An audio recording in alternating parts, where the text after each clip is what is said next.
This is 3 minutes inside Torah. In this week's Parsha, God provides the Jewish people, having been freed from Egypt and now encamped in the desert, with manna, or bread from heaven. This food was delivered daily on top of the morning dew, and it was how God sustained the Jews during their 40 years in the wilderness. The Lubavitcher Rebbe highlights the difference between this bread from heaven versus bread from the earth. Bread from the earth is our sustenance produced through physical action. The livelihood we receive is linked to some effort on our part. The manna, or bread from heaven, on the other hand, was produced directly by God and was supernaturally bestowed upon the Jews. Furthermore, they were not even allowed to leave any of it over for the next day.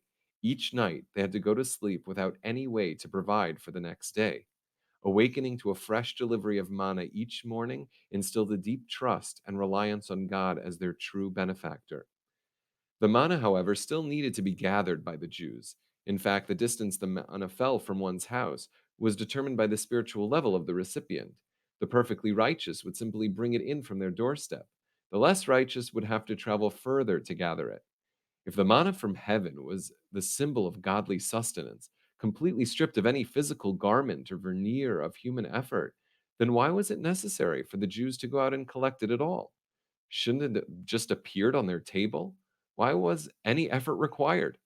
The Rebbe explains that had no effort been involved in the manna, we may have thought that trust in God is only necessary when I have no way to make my own living. If I'm stuck in the desert and the only way to survive is through a miracle, then I trust God and see my sustenance is coming from Him alone. But as soon as I need to expend any effort to make a living, I could mistakenly think that I can put my trust in my work as the means or cause of my livelihood. Since Manna did require some effort, it now shares the key element with the normal way of making a living.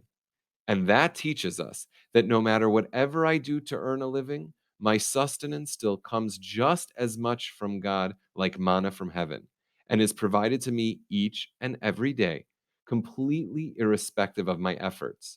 I am required to make an effort, yes, but those efforts do not create, define, or guarantee my livelihood whatsoever.